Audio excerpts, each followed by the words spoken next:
Hey everyone, in this short video I want to talk about the difference between prebiotics, probiotics, postbiotics and symbiotics. Now starting with prebiotics, we can define these as a selectively fermented ingredient that results in specific changes in the composition and/or activity of the gastrointestinal microbiota, thus conferring benefit upon host health. So these are just compounds found in a wide variety of foods that are food for our gut microbiota, often called our gut microbiome. The thing to appreciate here, I guess, is that they are non-digestible by us being humans. So they do enter the large intestine where they're food for our gut bacteria. Our gut bacteria ferment these prebiotics and produce various metabolites that then go on to interact with our own cells and confer health benefits. Now, if we look at this research paper, we can start to see the sort of benefits that we can experience from eating an adequate amount of prebiotic foods. And as you can see in this image, it's quite a wide variety of health benefits. We can see improvement in things like cognition, our risk of processes related to dementia reduces, our recall and memory improves. We've seen improvement in mood. In regards to the gut microbiome or gut health generally, we see a reduction in our risk of things like colorectal cancer. We see research associating prebiotics with improvement in skin health. We see research associated with the nervous system, hence some of the initial benefits that we just mentioned. Another big area of research is the role that prebiotics play in supporting our immune system. So it's incredibly important to ensure that we're getting adequate amounts of these prebiotic foods into our diet. Now, there are a long list of examples here, but things like onions and garlic and Jerusalem artichokes, certain grains like wheat, ground flax seeds, certain fruits like apples and bananas, among many other things, contain prebiotic compounds. So really, if we wanted to keep this quite simple, we can rely on this well-known recommendation of eating a diverse diet in plant matter as a way to ensure that we're getting appropriate amounts of these prebiotics. Now, there are going to be times when we might want to consider supplementing our diet with prebiotics.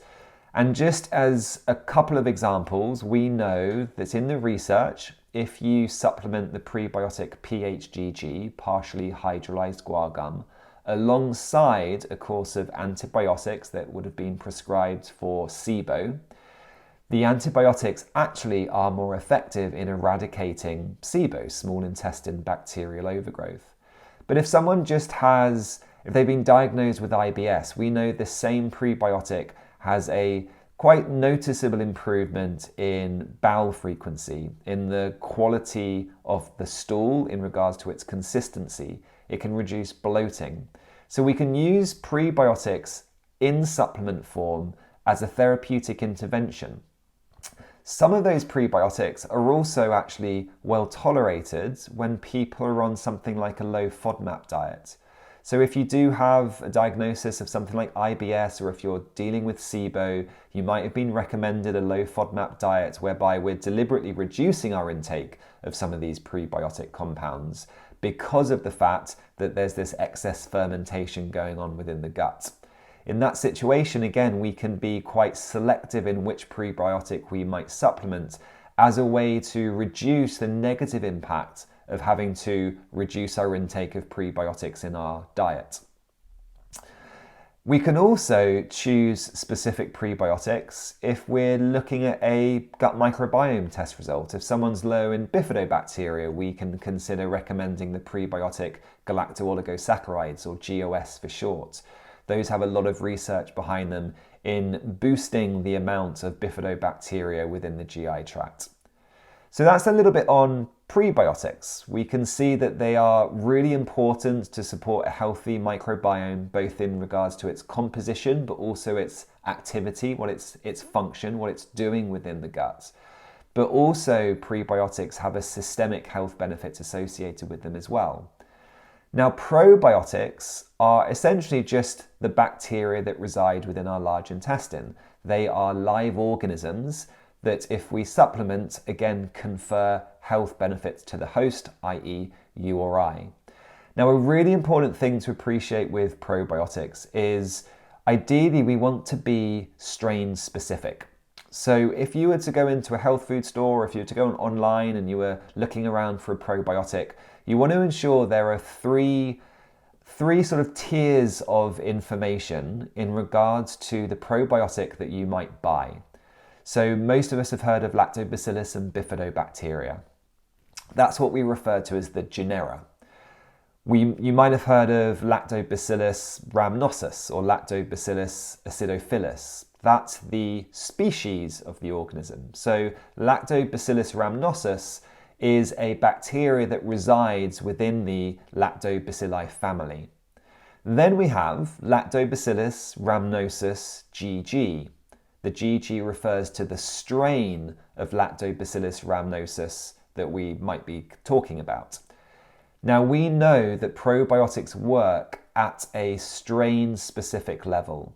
So whenever you're buying a probiotic, it's really important that you know which strain you are taking, because not all Lactobacillus rhamnosus strains have probiotic properties, and in fact, some might be detrimental to your health. So if you're taking a probiotic and it only says something like Lactobacillus acidophilus or Bifidobacterium longum, I would argue that's not really good enough. We need to know the strain. Now, probiotics aren't always essential, but we do have a lot of good quality research showing us that they can be helpful, and they'll be helpful dependent on what strain is being researched.